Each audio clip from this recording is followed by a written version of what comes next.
ನಾ ಕೊಡೆ ನೀ ಬಿಡೆ ಇದು ರಾಜ್ಯದಲ್ಲಿ ಸಿಎಂ ಪಟ್ಟಕ್ಕೆ ನಡೀತಾ ಇರೋ ಫೈಟ್ ನ ಟ್ಯಾಗ್ ಲೈನ್.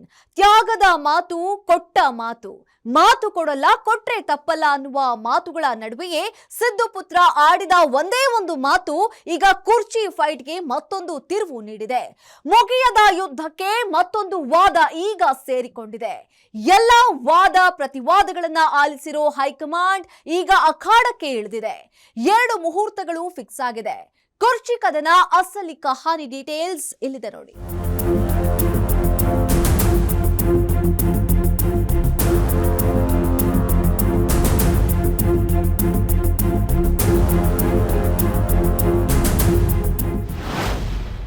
ನಾನು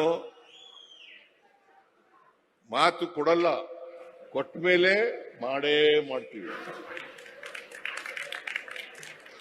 ಮಾತು ಕೊಡಲ್ಲ, ಕೊಟ್ಟ ಮೇಲೆ ಮಾಡೇ ಮಾಡ್ತೀವಿ.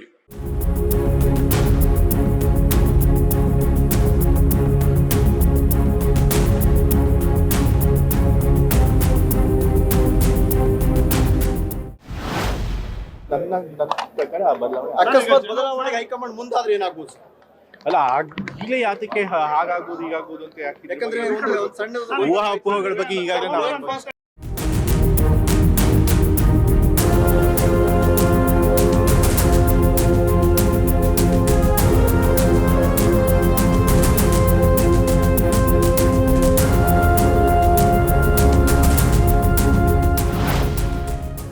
ಕುರ್ಚಿ ಕದನ ಪಟ್ಟದ ಫೈಟ್, ನಾಯಕತ್ವ ಬದಲಾವಣೆ, ಹಲವಾರು ಟೈಟಲ್ಗಳು ಒಂದೇ ಯುದ್ಧವನ್ನ ಸೂಚಿಸುತ್ತಿವೆ. ಮುಂದೆ ರಾಜ್ಯದಲ್ಲಿ ಸಿಎಂ ಸ್ಥಾನ ಡಿಸಿಎಂ ಡಿಕೆ ಶಿವಕುಮಾರ್ ಅಲಂಕರಿಸುತ್ತಾರ. ಅದಕ್ಕಾಗಿ ನಿಜಕ್ಕೂ ದೆಹಲಿಯಲ್ಲಿ ಒಂದು ಒಪ್ಪಂದ ಆಗಿದೆಯಾ? ಅದು ಆಗಿದ್ದೇ ಆದ್ರೆ ಯಾವಾಗ ಸಿಎಂ ಬದಲಾವಣೆ? ಆಗಿರದೇ ಇದ್ರೆ ಎಷ್ಟೆಲ್ಲ ಗೊಂದಲಗಳು ಯಾಕೆ? ಕೊಟ್ಟ ಮಾತು ಉಳಿಸಿಕೊಳ್ಳಿ ಅಂತ ಡಿಸಿಎಂ ಸಿಎಂಗೆ ಪರೋಕ್ಷವಾಗಿ ಹೇಳುವುದು, ಮಾತು ಕೊಡಲ್ಲ ಕೊಟ್ರೆ ತಪ್ಪಲ್ಲ ಅಂತ ಸಿಎಂ ಪರೋಕ್ಷವಾಗಿ ಹೇಳುವುದು, ಬ್ರೇಕ್ಫಾಸ್ಟ್ ಮೀಟಿಂಗ್ಗಳು, ದೆಹಲಿಯಲ್ಲಿ ಹೈ ವೋಲ್ಟೇಜ್ ಮೀಟಿಂಗ್ಗಳು, ಇವೆಲ್ಲ ನೀಡುತ್ತಿರುವ ಸೂಚನೆಗಳೇನು ಅಂತ ವಿಶ್ಲೇಷಣೆಗಳು ನಡೆದಾಗಲೇ ಸಿದ್ದು ಪುತ್ರ ಬೆಳಗಾವಿಯಲ್ಲಿ ಹೊಸ ಬಾಂಬ್ ಸಿಡಿಸಿದ್ದಾರೆ.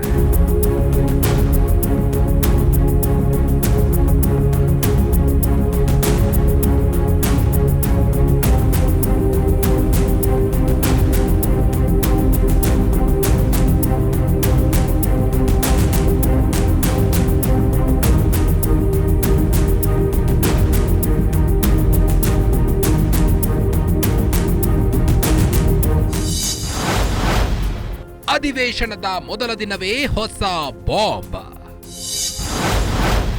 ಸಿಎಂ ಬದಲಾವಣೆ ಇಲ್ಲ ಎಂದ ಯತೀಂದ್ರ ಸಿದ್ದರಾಮಯ್ಯ. ನನ್ನ ಪ್ರಕಾರ ಅಕಸ್ಮಾತ್ ಬದಲಾವಣೆಗೆ ಹೈಕಮಾಂಡ್ ಮುಂದಾದ್ರೆ ಏನಾಗ್ಬೋದು? ಅಲ್ಲ ಈಗಲೇ ಯಾತಕ್ಕೆ ಹಾಗಾಗ್ಬೋದು ಹೀಗಾಗ್ಬೋದು ಅಂತ ಯಾಕಂದ್ರೆ ಒಂದು ಸಣ್ಣ ಊಹಾಪೋಹಗಳ ಬಗ್ಗೆ ಈಗಾಗಲೇ ನಾವು ಎಸ್, ಈ ಒಂದೇ ಒಂದು ಹೇಳಿಕೆ ಈಗ ರಾಜ್ಯ ರಾಜಕಾರಣದಲ್ಲಿ ಹೊಸ ಅಲೆ ಸೃಷ್ಟಿ ಮಾಡಿದೆ. ಬೆಳಗಾವಿ ಚಳಿಗಾಲದ ಅಧಿವೇಶನದ ಮೊದಲ ದಿನವೇ ಹೊಸ ಚರ್ಚೆಗೆ ವೇದಿಕೆ ಸೃಷ್ಟಿಸಿದ್ದಾರೆ ಸಿದ್ದು ಪುತ್ರ. ನನ್ನ ಪ್ರಕಾರ ಸಿಎಂ ಬದಲಾವಣೆ ಇಲ್ಲ ಅಂತ ಹೇಳಿಕೆ ನೀಡುವ ಮೂಲಕ 2028ರವರೆಗೂ ಸಿಎಂ ಸಿದ್ದರಾಮಯ್ಯನವರೇ ಮುಂದುವರಿಯಲಿದ್ದಾರೆ ಅನ್ನೋದು ಹೇಳಿದ್ದಾರೆ. ಯತೀಂದ್ರ ಸಿದ್ದರಾಮಯ್ಯ ಹೀಗೆ ಹೇಳ್ತಿರುವುದು ಇದೇ ಮೊದಲೇನಲ್ಲ, ಹಲವು ಬಾರಿ ಹೇಳಿದ್ದಾರೆ. ಸಿಎಂ ಸ್ಥಾನ ಬದಲಾವಣೆಯಾಗಲು ಕಾರಣವೇನಿದೆ? ನಮ್ಮ ತಂದೆಯ ಮೇಲೆ ಯಾವುದೇ ಆರೋಪಗಳಿಲ್ಲ, ಒಳ್ಳೆಯ ಆಡಳಿತ ನೀಡಿದ್ದಾರೆ, ಶಾಸಕರ ಬೆಂಬಲ ಇದೆ ಅಂತ ಅನೇಕ ಬಾರಿ ಹೇಳಿದ್ದಾರೆ. ಆದರೆ ಸದ್ಯ ಕುರ್ಚಿ ಕದನ ಪೀಕ್ ಲೆವೆಲ್ನಲ್ಲಿದೆ. ತಣ್ಣಗಿನ ಬೆಂಕಿಯಂತೆ ನಿಗಿ ಅಂತಲೇ ಇದೆ. ಈ ಸಂದರ್ಭದಲ್ಲಿ ಯತೀಂದ್ರ ಸಾಹೇಬರು ನೀಡಿದ ಹೇಳಿಕೆ ಈಗ ಹಲ್ಚಲ್ಲೆಬ್ಬಿಸಿದೆ.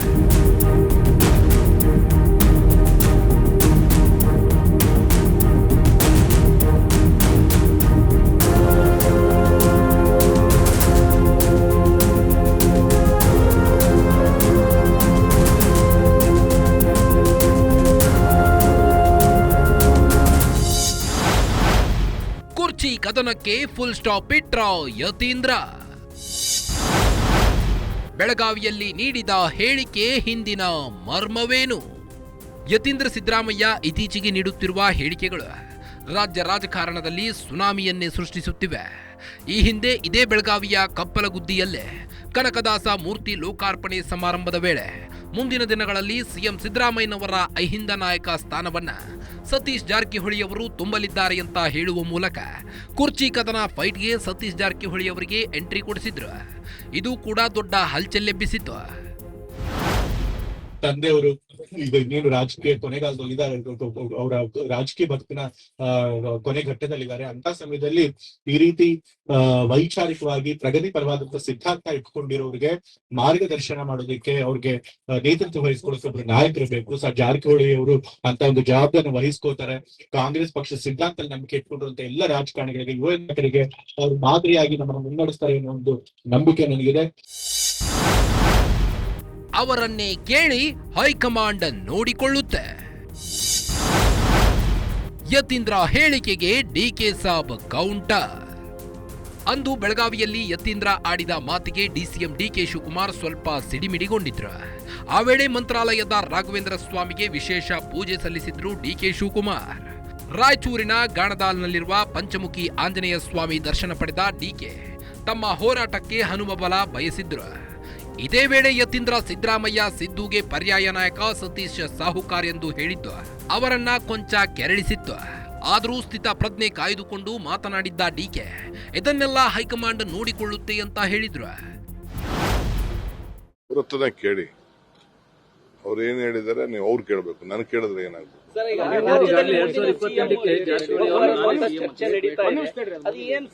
ನನಗೇನು ಅವಶ್ಯಕತೆ, ಯಾರು ಚರ್ಚೆ ನನ್ನ ಬಗ್ಗೆ ಚರ್ಚೆ ಮಾಡೋಂತ ಅವಶ್ಯಕತೆ ಇಲ್ಲ. ನಾನು ಸಿದ್ದರಾಮಯ್ಯನವ್ರು ಏನ್ ಹೇಳಿದೀವಿ, ಪಾರ್ಟಿ ಏನ್ ಹೇಳ್ತದೆ ನಾವು ಒಟ್ಟಿಗೆ ಸೇರಿ ಕೆಲಸ ಮಾಡ್ಕೊಂಡು ಹೋಗ್ತೀವಿ ಅಂತ ಹೇಳಿದ್ವಿ. ಯತೀಂದ್ರ ಬಳಿಕ ಮತ್ತೊಂದು ಬಾಂಬ್ ಸಿಡಿಸಿದ ರಾಜಣ್ಣ. ಮತ್ತೆ ಸಿಎಲ್ಪಿ ಆಯ್ಕೆಯ ಬಗ್ಗೆ ಮಾತನಾಡಿದ ಶಾಸಕ. ಈ ಹಿಂದೆಯೇ ಅಂದಾಜಿಸಲಾಗಿತ್ತು, ಬೆಳಗಾವಿ ಅಧಿವೇಶನ ಅಭಿವೃದ್ಧಿ ಚರ್ಚೆಗಿಂತ ನಾಯಕತ್ವ ಬದಲಾವಣೆಯ ಚರ್ಚೆಗೆ ವೇದಿಕೆಯಾಗುವ ಸಾಧ್ಯತೆ ಇದೆ ಅಂತ. ಅದು ಈಗ ನಿಜವಾಗುತ್ತಿದೆ. ಮತ್ತೆ ಮತ್ತೆ ನಾಯಕತ್ವ ಬದಲಾವಣೆ ವಿಚಾರದಲ್ಲಿ ಒಬ್ಬರಲ್ಲ ಒಬ್ಬರು ಮಾತನಾಡುತ್ತಿದ್ದಾರೆ. ಯತೀಂದ್ರ ಸಿದ್ದರಾಮಯ್ಯ ಬಳಿಕ ಸಿದ್ದರಾಮಯ್ಯರ ಪಟ್ಟದ ಶಿಷ್ಯ ಅತ್ಯಾಪ್ತ ಕೆಎನ್ ರಾಜಣ್ಣ ಕೂಡ ಬೆಳಗಾವಿಯಲ್ಲಿ ನಾಯಕತ್ವ ಬದಲಾವಣೆ ವಿಚಾರವಾಗಿ ಮಾತನಾಡಿದ್ದಾರೆ. ಸಿಎಲ್ಪಿ ಮೀಟಿಂಗ್ನಲ್ಲಿ ಎಲ್ಲಾ ಶಾಸಕರು ಸಿದ್ದರಾಮಯ್ಯರನ್ನ 5 ವರ್ಷಗಳ ಆಡಳಿತ ನಡೆಸಲು ಸಿಎಂ ಆಗಿ ಆರಿಸಿದ್ದಾರೆ ಅಂತ ತಮ್ಮ ಹಳೆ ಹೇಳಿಕೆಯನ್ನೇ ಮತ್ತೆ ಹೇಳಿದ್ದಾರೆ. ನೋಡ್ರಿ, ಸಿಎಲ್ಪಿ ನಲ್ಲಿ ವೋಟಿಂಗ್ ನಡೆದಿದೆ. ವೋಟಿಂಗ್ ನಡೆದು ಸಿಎಲ್ಪಿ ಲೀಡರ್ ಎಲೆಕ್ಟ್ ಆಗಿರೋದು. He has been elected for A period of 5 years. ಈ ಮಧ್ಯೆ ಬದಲಾವಣೆ ಆಗ್ಬೇಕು ಅಂತ ಹೇಳಿದ್ರೆ ಅವರು ರೆಸಿಗ್ನೇಷನ್ ಕೊಟ್ರೆ ಇನ್ನೊಬ್ರು ಬರ್ಲಿಕ್ಕೆ ಸಾಧ್ಯ. ಅವ್ರು ರೆಸಿಗ್ನೇಷನ್ ಕೊಡೋವರೆಗೂ ಅವರೇ ಲೀಡರ್ ಇರ್ತಾರೆ. ಅಲರ್ಟ್ ಆಗಿರಿ, ಒಗ್ಗಟ್ಟಾಗಿರಿ ಎಂದಿದ್ದ ಸಿಎಂ. ಸಿಎಂ ಸೂಚನೆಯಾಚೆಗೂ ಬಣ ಬಡಿದಾಟ ಶುರು. ಸಿಎಂ ಹಾಗೂ ಡಿಸಿಎಂಗೆ ಚಳಿಗಾಲ ಅಧಿವೇಶನಕ್ಕೂ ಮುನ್ನವೇ ಒಂದು ಟೆನ್ಷನ್ ಶುರುವಾಗಿದೆ. ಈಗ ಬೆಳಗಾವಿಯಲ್ಲಿ ಬಣ ಪಾಲಿಟಿಕ್ಸ್ ಶುರುವಾಗುವ ಸಾಧ್ಯತೆ ಇದೆ ಅಂತಲೇ ಊಹಿಸಿದ್ರು. ಹೀಗಾಗಿ ಯಾರೂ ಕೂಡ ಪ್ರತ್ಯೇಕ ಸಭೆ ಮಾಡುವಂತಿಲ್ಲ, ನಾಯಕತ್ವ ಬದಲಾವಣೆ ಬಗ್ಗೆ ಹೇಳಿಕೆ ನೀಡುವಂತಿಲ್ಲ ಅಂತ ಹೈಕಮಾಂಡ್ನಿಂದ ಸೂಚನೆ ಬಂದ್ರೆ ಸಿಎಂ ಸಿದ್ದು ಕ್ಯಾಬಿನೆಟ್ ಸಭೆಯಲ್ಲಿ ವಿಪಕ್ಷಗಳು ನಾಯಕತ್ವ ಬದಲಾವಣೆ ವಿಚಾರವನ್ನೇ ಅಸ್ತ್ರ ಮಾಡಿಕೊಳ್ಳುವ ಸಾಧ್ಯತೆ ಇದೆ. ಹೀಗಾಗಿ ಅಲರ್ಟ್ ಆಗಿರೆ, ನಾವು ಒಗ್ಗಟ್ಟಾಗಿದ್ದೇವೆ ಅನ್ನೋ ಸಂದೇಶ ನೀಡಿ ಪಕ್ಕಾ ಸಿದ್ಧತೆಯೊಂದಿಗೆ ಬನ್ನಿ ಅಂತ ಪಾಠ ಮಾಡಿದ್ರು. ಆದರೆ ಸಿಎಂ ಹೇಳಿದ ಸೂಚನೆಯಾಚೆಗೂ ನಾಯಕತ್ವ ಬದಲಾವಣೆ ಬಗ್ಗೆ ಮಾತುಗಳು ಆರಂಭವಾಗಿವೆ.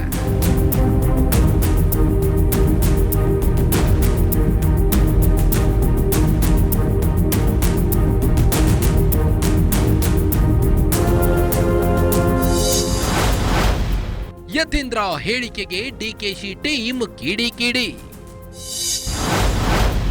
ವಿನಾಕಾರಣ ಮಾತು ಬೇಡ ಎಂದ ಡಿಕೆ ಆಪ್ತರು. ಯತೀಂದ್ರ ಸಿದ್ದರಾಮಯ್ಯ ಹೇಳಿಕೆ ಡಿಕೆಶಿ ಅತ್ಯಾಪ್ತರನ್ನ ಕೆಣಕಿದೆ. ಇದರಿಂದ ಡಿಕೆ ಶಿವಕುಮಾರ್ ಬಣ ಸಿಡಿಮಿಡಿಗೊಂಡಿದೆ. ಈ ತರ ಹೇಳಿಕೆ ಕೊಡುವ ಮೂಲಕ ಪಕ್ಷಕ್ಕೆ ಡ್ಯಾಮೇಜ್ ಅಂತ ಶಾಸಕ ಇಕ್ಬಾಲ್ ಹುಸೇನ್ ಈ ತರದ ಮಾತುಗಳನ್ನ ಆಡಬಾರದು ಅಂತ ಪರೋಕ್ಷವಾಗಿ ಖಡಕ್ ಸೂಚನೆ ನೀಡಿದ್ದಾರೆ. ವರಿಷ್ಠರು ಈಗಾಗಲೇ ತೀರ್ಮಾನ ಮಾಡಲಿಕ್ಕೆ ಅವರೆಲ್ಲರೂ ಒಪ್ಕೊಂಡಿದ್ದಾರೆ, ತೀರ್ಮಾನ ಮಾಡ್ತಾರೆ. ಸುಮ್ಮನೆ ವಿನಾಕಾರಣ ಹೇಳಿಕೆ ಕೊಟ್ಟು ನಾನು ಈಗಾಗಲೇ ಹೇಳಿದ್ದೀನಿ, ಎಲ್ಲದಕ್ಕೂ ಪಕ್ಷಕ್ಕೆ ಹಾನಿ ಮಾಡುವಂಥ ಹೇಳಿಕೆ ಇವೆಲ್ಲನೂ ಕೂಡ ಯಾರೇ ಆಗಲಿ ಇದ್ದ ಹೇಳಿಕೆಗಳನ್ನು ಕೊಡಬಾರ್ದು ಅಂತ ಹೇಳಿ ನಾನು ಮಾಧ್ಯಮದ ಮುಖಾಂತರ ಹೇಳ್ತೀನಿ. ನಮ್ಮಲ್ಲಿ ಹೈಕಮಾಂಡ್ ಅನ್ನೋದು ಕಲ್ಚರ್ ಇದೆ. ಹೈಕಮಾಂಡ್ ಅವ್ರು ಏನು ಆಜ್ಞೆ ಕೊಡ್ತಾರೆ ಅದನ್ನು ಶಿರಸಾವಹಿಸಿ ಪಾಲಿಸ್ತೀವಿ. ಸೊ ಹಾಗಾಗಿ ಅವ್ರೂ ಏನು ಗೊತ್ತಾಗ್ತಿಲ್ಲ ಅಂತ ಹೇಳಿರ್ಬೋದು, ನಾನು ಅವ್ರ ಹೇಳಿಕೆ ಗಮನಿಸಿಲ್ಲ. ಎಲ್ಲರೂ ಹೈಕಮಾಂಡ್ ಮೇಲೆ ಡಿಪೆಂಡ್ ಆಗಿರೋಂಥದ್ರಲ್ಲಿ ನಮ್ಗೆ ಕನ್ಫ್ಯೂಷನ್ ಇಲ್ಲ. ಯಾಕೆ ನೀವು ಕನ್ಫ್ಯೂಷನ್ ಮಾಡ್ತಾ ಇದ್ದೀರಾ? ಕನ್ಫ್ಯೂಷನ್ ಇಲ್ಲ ಸರ್. ಕನ್ಫ್ಯೂಷನ್ ಅಂತ ಅಂದ್ರೆ ಸರ್, ಈಗ 5 ವರ್ಷಗಳ ಕಾಲ ಮುಖ್ಯಮಂತ್ರಿಯಾಗಿ ಸಿದ್ದರಾಮಯ್ಯನವರು ಇರ್ತಾರೆ ಅಥವಾ ಇಲ್ಲ, ಬದಲಾವಣೆ ಇದೆ, ಸೂಕ್ತ ಸಮಯದಲ್ಲಿ ನಾವು ನಿರ್ಧಾರ ತೆಗೆದುಕೊಳ್ತೀವಿ ಅಂತ ಹೈಕಮಾಂಡ್ ಇಂದ ಇಲ್ಲಿಯವರೆಗೆ ಕ್ಲಿಯರ್ ಕಟ್ ಆಗಿ ಯಾರೂ ಆ ಮಾತನ್ನ ಹೇಳ್ದೇ ಇರೋದ್ರಿಂದ ಸರ್, ನಿಮಗೂ ಕೂಡ ಕ್ಲಾರಿಟಿ ಇಲ್ಲ, ಜನರಿಗೂ ಕ್ಲಾರಿಟಿ ಇಲ್ಲ, ಈವನ್ ಶಾಸಕರಿಗೂ ಕ್ಲಾರಿಟಿ ಇಲ್ಲ. ಆ ಕ್ಲಾರಿಟಿ ನಿಮಗ್ ಬೇಕು ಅಂತ ನಿಮ್ಗೆ ಅನಿಸ್ತಿಲ್ವಾ? ಪಕ್ಷದ ಆಂತರಿಕ ವಿಚಾರಗಳನ್ನ ನಾವು ಮೀಡಿಯಾದಲ್ಲಿ ಮಾತನಾಡಬಾರ್ದು ಅಂತ ನಾನು ಯಾವಾಗ್ಲೂ ಪ್ರತಿಪಾದಿಸ್ತಿರ್ತೀನಿ. ಸೊ ಹಾಗಾಗಿ ನಾನು ಇದ್ರ ಬಗ್ಗೆ ಪ್ರತಿಕ್ರಿಯೆ ಕೊಟ್ಟು ಏನ್ ಬದಲಾವಣೆ ಆಗೋದಿಲ್ಲ. ಡಿಕೆ ಶಿವಕುಮಾರ್ ಸಿಎಂ ಆಗೋದು ಫೇಕ್ಸ್. ಗ್ಯಾರಂಟಿ ನ್ಯೂಸ್ಗೆ ಸಂಕ್ರಾಂತಿ ಸೂಚನೆ ಕೊಟ್ಟ ಶಾಸಕ. ಒಂದು ಕಡೆ ಯತೀಂದ್ರ ಸಿದ್ದರಾಮಯ್ಯ 5 ವರ್ಷ ಸಿದ್ದರಾಮಯ್ಯನವರೇ ಸಿಎಂ ಅಂತ ಹೇಳ್ತಿದ್ರೆ, ಮತ್ತೊಂದು ಕಡೆ ಡಿಕೆ ಶಿವಕುಮಾರ್ ಪರಮಾಪ್ತ ರಾಮನಗರ ಶಾಸಕ ಇಕ್ಬಾಲ್ ಹುಸೇನ್ ಹೊಸದೊಂದು ಬಾಂಬ್ ಸಿಡಿಸಿದ್ದಾರೆ. ಡಿಕೆ ಶಿವಕುಮಾರ್ ಸಿಎಂ ಆಗ್ತಾರಾ ಸರ್ ಅಂತ ಕೇಳಿದ ಪ್ರಶ್ನೆಗೆ ಖಂಡಿತ ಆಗ್ತಾರೆ, ಕಾದು ನೋಡಿ ಅಂತ ಸಿಎಂ ಆಗಿ ಪ್ರಮಾಣ ವಚನ ಸ್ವೀಕರಿಸುವ ದಿನಾಂಕವನ್ನ ಕೂಡ ಘೋಷಿಸಿದ್ದಾರೆ. ಡಿ.ಕೆ. ಶಿವಕುಮಾರ್ ಅವರು ಮುಖ್ಯಮಂತ್ರಿ ಆಗೋದ್ರಲ್ಲಿ ಎಲ್ಲರಲ್ಲೂ ಜೀವ ಇದೆ, ಎಲ್ಲರಿಗೂ ಜೀವ ಕೊಡ್ತಾರೆ, ಎಲ್ರಿಗೂ ಜೀವ ತುಂಬುತ್ತದೆ. ಯಾವಾಗ ಸರ್ ಶುಭಗಳಿಗೆ ಕೂಡಿ ಬರೋದು? 6ಕ್ಕೆ ಇಲ್ಲ 9ಕ್ಕೆ ಜನವರಿ ಸಂಕ್ರಾಂತಿಗೆ ಏನಾದ್ರು ಗುಡ್ ನ್ಯೂಸ್ ಸಿಗುವಂತ ಮುನ್ಸೂಚನೆ ನಿಮ್ಗೆ? ಸಂಕ್ರಾಂತಿಗೆ ಏನಾದ್ರು ಗುಡ್ ನ್ಯೂಸ್ ಸಿಗುವಂತ ಮುನ್ಸೂಚನೆ ಸಿಕ್ಕಿದೆಯಾ ಸರ್? ಮಾತಾಡೋದು.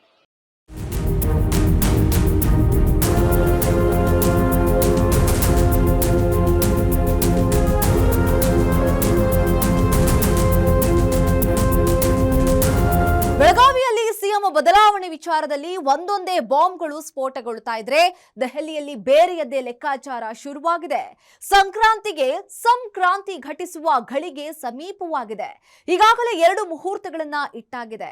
ಆ 2 ಮುಹೂರ್ತಗಳಲ್ಲಿ ಒಂದು ಮುಹೂರ್ತ ರಾಜ್ಯ ಸರ್ಕಾರದ ಮುಂದಿನ ಭವಿಷ್ಯ ಬರೆಯಲಿದೆ. ಹೈಕಮಾಂಡ್ ಮಾಡಿಕೊಂಡಿರುವ ಸಿದ್ಧತೆಗಳೇನು? ಯಾವ ಮುಹೂರ್ತದಲ್ಲಿ ಕ್ರಾಂತಿ ಸಂಭವಿಸಲಿದೆ? ಸಿಎಂ ಡಿಸಿಎಂ ನಡುವಿನ ಕುರ್ಚಿ ಸಂಘರ್ಷಕ್ಕೆ ಅಂದು ತೆರೆ ಇಂದು ತೆರೆ ಅನ್ನೋ ಮಾತುಗಳು ತೇಲಿ ಬರುತ್ತಲೇ ಇದ್ವು. ಆದ್ರೆ ಕೊನೆಗೂ ಹೈಕಮಾಂಡ್ ಈ ಬಗ್ಗೆ ಗಟ್ಟಿ ನಿಲುವು ತೆಗೆದುಕೊಂಡಿದೆ. ಮುಹೂರ್ತ ಒಂದನ್ನ ಇಟ್ಟಿದೆ. ಸಿಎಂ ಕಿರೀಟ ಕದನಕ್ಕೆ ವಿರಾಮ ಘೋಷಿಸಲು ಸಜ್ಜಾಗಿದೆ. ಯಾರ ಪರ ಯಾರ ಒಲವು ಇರಲಿದೆ, ಯಾರ ಮುಡಿಯನ್ನ ಸಿಎಂ ಕಿರೀಟ ಅಲಂಕರಿಸಲಿದೆ ಅನ್ನೋದು ಗೊತ್ತಾಗಲು ಕೆಲವು ದಿನಗಳು ಬಾಕಿ ಇವೆ. ಆ ದಿನ ಯಾವುದು? ಇಲ್ಲಿದೆ ಆ ಡೀಟೇಲ್ಸ್.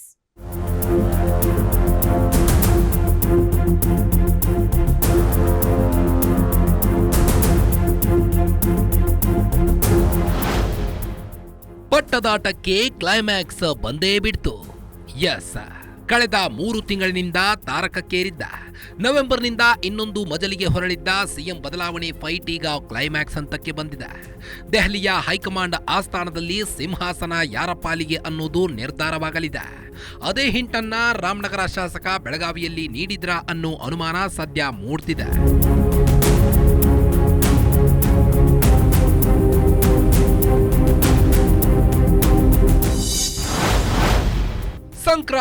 ಕ್ರಾಂತಿಯ ಸೂಚನೆ ನೀಡಿದ್ರ ಇಕ್ಬಾಲ್. ಜನವರಿಗೆ ಸಿಎಂ ಬದಲಾವಣೆ ಆಗುವುದು ಖಚಿತಾನ? ಎಸ್, ಶಾಸಕ ಎಚ್.ಎ. ಇಕ್ಬಾಲ್ ಆಡಿದ ಆ ಒಂದು ಮಾತು ಈಗ ರಾಜ್ಯ ರಾಜಕಾರಣದ ಮುಂದಿನ ಭವಿಷ್ಯದ ಚಿತ್ರಣ ಬದಲಿಸುವ ಸೂಚನೆಯನ್ನ ನೀಡಿದೆ. ನವೆಂಬರ್ ಬಳಿಕ ಈಗ ಡಿಸೆಂಬರ್ ಹಾಗೂ ಜನವರಿ ಕ್ರಾಂತಿಗೆ ಮುನ್ನುಡಿ ಬರೆದಿದೆ. ಜನವರಿ 6 ಇಲ್ಲ 9ರವರೆಗೆ ಕಾಯ್ದು ನೋಡಿ ಅಂತ ಹೇಳುವ ಮೂಲಕ ಹೈಕಮಾಂಡ್ ತೆಗೆದುಕೊಂಡಿರುವ ನಿರ್ಧಾರವನ್ನೇ ಇಕ್ಬಾಲ್ ಹುಸೇನ್ ನೀಡಿದ್ರಾ ಅನ್ನೋ ಸಂಶಯಗಳು ಈಗ ಮೂಡುತ್ತಿವೆ.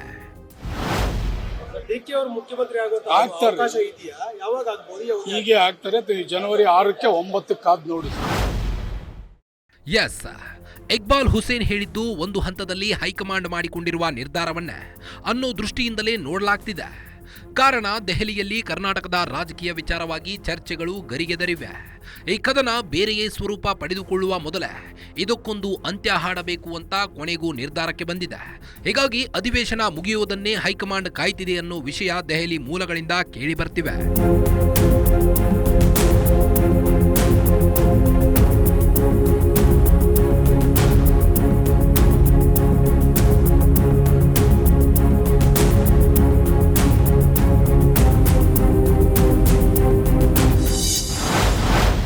ಡಿಸೆಂಬರ್ 19 ಬಳಿಕ ರಾಜ್ಯ ರಾಜಕಾರಣದಲ್ಲಿ ಬಿರುಗಾಳಿ. ಮೀಟಿಂಗ್ಗೆ ಡೇಟ್ ಫಿಕ್ಸ್ ಮಾಡಿಕೊಂಡ ದೆಹಲಿ ನಾಯಕರು. ಎಸ್, ದೆಹಲಿ ಆಸ್ಥಾನದಲ್ಲಿ ಸಿಂಹಾಸನದ ಕದನದ ಕ್ಲೈಮ್ಯಾಕ್ಸ್ ಶೂಟಿಂಗ್ ನಡೆಯಲಿದೆ. ಡಿಸೆಂಬರ್ 19ಕ್ಕೆ ಅಧಿವೇಶನ ಮುಗಿಯಲಿದೆ. ಈಗಾಗಲೇ ಅಧಿವೇಶನವನ್ನ ಸರಾಗವಾಗಿ ನಡೆಸಿಕೊಂಡು ಹೋಗಿ ನಂತರ ಹೈಕಮಾಂಡ್ ಈ ಬಗ್ಗೆ ನಿರ್ಣಯ ತೆಗೆದುಕೊಳ್ಳುತ್ತೆ ಅಂತ ಶನಿವಾರ ಎಐಸಿಸಿ ಅಧ್ಯಕ್ಷ ಮಲ್ಲಿಕಾರ್ಜುನ್ ಖರ್ಗೆ ಡಿಸಿಎಂ ಡಿಕೆ ಶಿವಕುಮಾರ್ಗೆ ಸೂಚನೆ ನೀಡಿದ್ರು. ಉಭಯ ನಾಯಕರು ಒಂದೇ ಕಾರಿನಲ್ಲಿ HAL ಏರ್ಪೋರ್ಟ್ ವರೆಗೂ ಪ್ರಯಾಣ ಮಾಡುವ ವೇಳೆ ಈ ಒಂದು ಸೂಚನೆ ನೀಡಿದ್ರು. ಅಲ್ಲಿಗೆ ಡಿಸೆಂಬರ್ 18ಕ್ಕೆ ಚಳಿಗಾಲ ಅಧಿವೇಶನ ಮುಗಿಯಲಿದೆ. ಬಳಿಕ ಕುರ್ಚಿ ಕದನ ದೆಹಲಿಗೆ ಶಿಫ್ಟ್ ಆಗಲಿದೆ.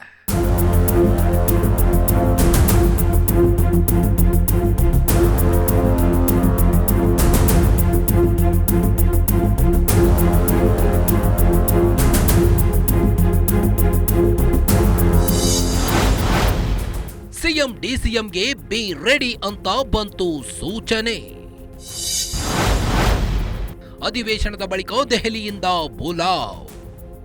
ಎಸ್, ಸದ್ಯ ದೆಹಲಿಯಿಂದ ಸಿಎಂ ಹಾಗೂ ಡಿಸಿಎಂಗೆ ಒಂದು ಸೂಚನೆ ಬಂದಿದೆ. ಬಿ ರೆಡಿ ಅಂತ ಅಂದ್ರೆ ಸಿದ್ಧರಾಗಿರಿ, ಯಾವಾಗ ಬೇಕಾದರೂ ಕರೆ ಬರಬಹುದು ಅಂತ ದೆಹಲಿ ನಾಯಕರು ಉಭಯ ನಾಯಕರಿಗೆ ಹೇಳಿದ್ದಾರೆ. ಅಂದ್ರೆ ಅಧಿವೇಶನ ಮುಗಿದ ಬಳಿಕ ದೆಹಲಿಯಲ್ಲಿ ಮಹತ್ವದ ನಿರ್ಧಾರ ಆಚೆ ಬರುವುದಂತೂ ಫಿಕ್ಸ್ ಎನ್ನಲಾಗ್ತಿದೆ.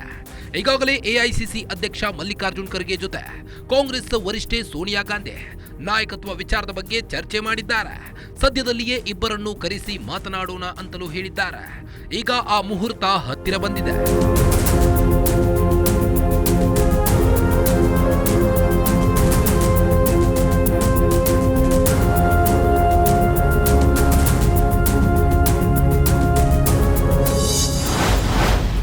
ಡಿಸೆಂಬರ್ 25 ಒಳಗೆ ಕಿರೀಟ ಕದನಕ್ಕೆ ಕ್ಲೈಮ್ಯಾಕ್ಸ್. ರಾಜ್ಯ ನಾಯಕರಿಗೆ ಶುರುವಾಯಿತು ಟೆನ್ಷನ್. ಎಸ್, ಕುರ್ಚಿ ಕದನಕ್ಕೆ ಅಂತಿಮ ತೆರೆ ಎಳೆಯಲು ಮುಹೂರ್ತ ಫಿಕ್ಸ್ ಆಗಿದೆ. ಅದು ಕೂಡ ವರ್ಷಾಂತ್ಯದೊಳಗೆ ಇದಕ್ಕೊಂದು ಕೊನೆ ಹಾಡಬೇಕು ಅಂತ ಕಾಂಗ್ರೆಸ್ ಹೈಕಮಾಂಡ್ ಕಟಿಬದ್ಧವಾಗಿ ನಿಂತಿದೆ. ಡಿಸೆಂಬರ್ 25ಕ್ಕೆ ಲೋಕಸಭೆ ವಿಪಕ್ಷ ನಾಯಕ ರಾಹುಲ್ ಗಾಂಧಿ ವಿದೇಶ ಪ್ರವಾಸ ಬೆಳೆಸಿದ್ದಾರೆ. ಅವರು ವಾಪಸ್ ಬಂದು ಇದಕ್ಕೆ ಇತ್ಯರ್ಥ ಹಾಡಲು ತುಂಬಾ ತಡವಾಗುತ್ತೆ. ಹೀಗಾಗಿಯೇ ಡಿಸೆಂಬರ್ 25 ಒಳಗೆ ಉಭಯ ನಾಯಕರನ್ನ ದೆಹಲಿಗೆ ಕರೆಸಲು ವರಿಷ್ಠರು ಪ್ಲಾನ್ ಮಾಡಿದ್ದಾರೆ. ಅಂದೇ ಕುರ್ಚಿ ಕದನಕ್ಕೆ ಅಂತಿಮ ತೆರೆ ಬೀಳುವ ಸಾಧ್ಯತೆ ಇದೆ.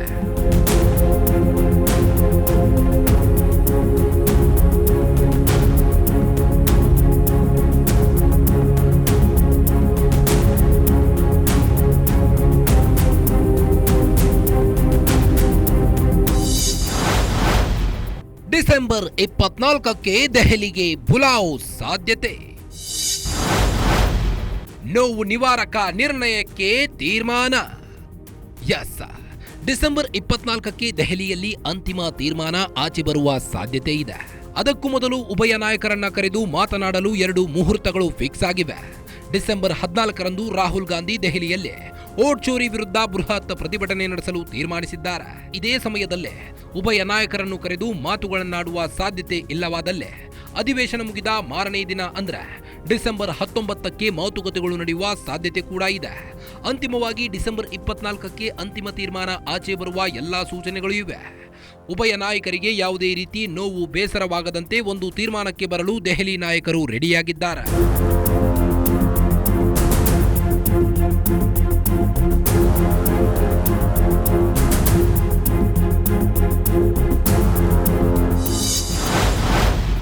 ಡಿಸೆಂಬರ್ 24 ಇಲ್ಲ ಜನವರಿ 15 ಏನಾಗುತ್ತೆ? ಹೈಕಮಾಂಡ್ ಕೊಟ್ಟ ದಿನಾಂಕದಂದೇ ಪಟ್ಟ ಬದಲು. ಮೊದಲು ಒಂದು ಹಂತದಲ್ಲಿ ಮಾತುಕತೆಗಳಾದ ಬಳಿಕ ಉಭಯ ನಾಯಕರಿಗೆ ಡಿಸೆಂಬರ್ 24ರಂದು ಕರೆ ಬರುವ ಎಲ್ಲಾ ಸಾಧ್ಯತೆಗಳು ಇವೆ. ಕಾರಣ ರಾಹುಲ್ ಗಾಂಧಿ ಡಿಸೆಂಬರ್ 25ರಂದು ವಿದೇಶಕ್ಕೆ ಹಾರಲಿದ್ದಾರೆ. ಹೀಗಾಗಿ ಅವರು ವಾಪಸ್ ಬರೋದೊಳಗೆ ಈ ಬಗ್ಗೆ ಒಂದು ಅಂತಿಮ ತೀರ್ಮಾನ ನಡೆಯಬೇಕಿದೆ. ಡಿಸೆಂಬರ್ 25ರ ಮುಹೂರ್ತ ಕೈಗೂಡದೇ ಇದ್ದಲ್ಲೇ ಜನವರಿ 15ರಂದು ಪಟ್ಟ ಬಡಿದಾಟಕ್ಕೆ ಕ್ಲೈಮ್ಯಾಕ್ಸ್ ಬೀಳೋದು ಪಕ್ಕಾ ಅಂತಲೇ ದೆಹಲಿ ಮೂಲಗಳು ಹೇಳ್ತಿವೆ.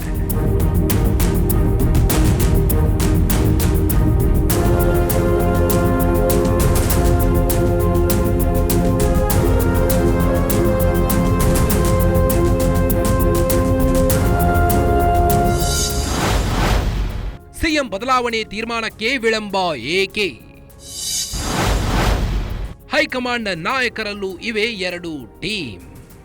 ಸಿಎಂ ಕುರ್ಚಿ ಕದನ ಈ ಮಟ್ಟದ ತಾರಕಕ್ಕೇರಲು ಹಾಗೂ ಅದು ಬಗೆಹರಿಯದೆ ಇನ್ನೂ ಹಾಗೆ ಉಳಿದುಕೊಳ್ಳಲು ಇರೋ ಕಾರಣ ಅಂದ್ರೆ ರಾಜ್ಯದಲ್ಲಿ ಡಿಕೆಶಿ ಸಿದ್ದು ಬಣದ ರೀತಿಯೇ ದೆಹಲಿಯಲ್ಲಿ ಮಲ್ಲಿಕಾರ್ಜುನ್ ಖರ್ಗೆ ಹಾಗೂ ಕೆಸಿ ವೇಣುಗೋಪಾಲ್ ಬಣ ಇದೆ. ಖರ್ಗೆಗೆ ಡಿಕೆ ಪರ ಮೃದು ಧೋರಣೆ ಇದ್ರೆ ಕೆಸಿ ವೇಣುಗೋಪಾಲ್ಗೆ ಸಿದ್ದು ಅಹಿಂದ ಮತ ಬ್ಯಾಂಕ್ಗಳ ಬಗ್ಗೆ ಭರವಸೆ ಇದೆ. ಹೀಗಾಗಿ ಇನ್ನೂ ಕೂಡ ದೆಹಲಿ ನಾಯಕರು ಈ ಬಗ್ಗೆ ಒಂದು ಅಂತಿಮ ತೀರ್ಮಾನಕ್ಕೆ ಬರಲು ಸಾಧ್ಯವಾಗಿಲ್ಲ. ಕೇವಲ ಇವರಲ್ಲಿ ಮಾತ್ರವಲ್ಲ, ಸೋನಿಯಾ, ಪ್ರಿಯಾಂಕಾ ಹಾಗೂ ರಾಹುಲ್ ಗಾಂಧಿಯಲ್ಲೂ ಕೂಡ ಈ ಬಗ್ಗೆ ಭಿನ್ನಾಭಿಪ್ರಾಯಗಳಿವೆ.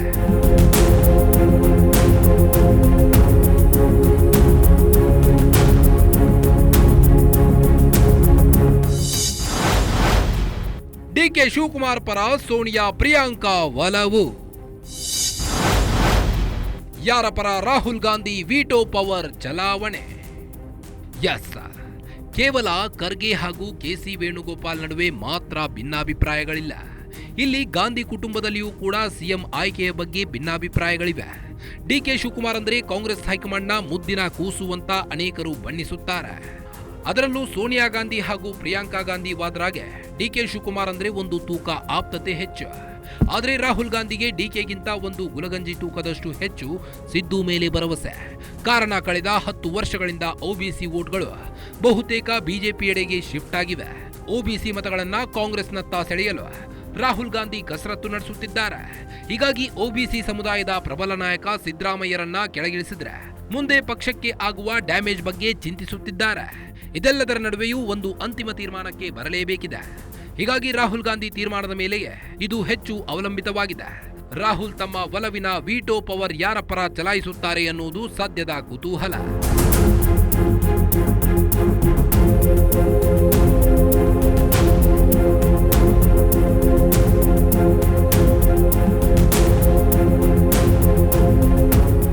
ಅಧಿವೇಶನ ನಾಯಕತ್ವ ಬದಲಾವಣೆಯ ಮಾತುಗಳು ಬರದಂತೆ ನೋಡಿಕೊಳ್ಳಿ ಅಂತ ಹೈಕಮಾಂಡ್ ಸೂಚನೆ ನೀಡಿತು. ಆದರೆ ಸಿಎಂ ಸಿದ್ದರಾಮಯ್ಯ ಪುತ್ರ ಯತೀಂದ್ರ ಈ ಬಗ್ಗೆ ಮೊದಲು ಮಾತನಾಡಿ ಹೊಸ ಕಿಚ್ಚು ಹೊತ್ತಿಸಿದ್ದಾರೆ. ಹೀಗಾಗಿ ಹೈಕಮಾಂಡ್ ದಿಢೀರ್ ಎಂಟ್ರಿ ಅನಿವಾರ್ಯವಾಗಿದೆ. ಅದಕ್ಕೆ ಮುಹೂರ್ತವೂ ಫಿಕ್ಸ್ ಆಗಿದೆ. ಯಾರ ಮುಡಿಗೆ ಕಿರೀಟವಿಟ್ಟು ಕೈಗೆ ಅಧಿಕಾರ ದಂಡ ನೀಡಲಿದ್ದಾರೆ ಅನ್ನೋದೊಂದೇ ಈಗಿರುವ ಕುತೂಹಲ. ಇದಾಗಿತ್ತು ಈ ಹೊತ್ತಿನ ಗ್ಯಾರಂಟಿ ಸ್ಪೆಷಲ್. ನೋಡ್ತಾ ಇರಿ ಗ್ಯಾರಂಟಿ ನ್ಯೂಸ್, ಸುದ್ದಿ ಖಚಿತ, ನ್ಯಾಯ ನಿಶ್ಚಿತ.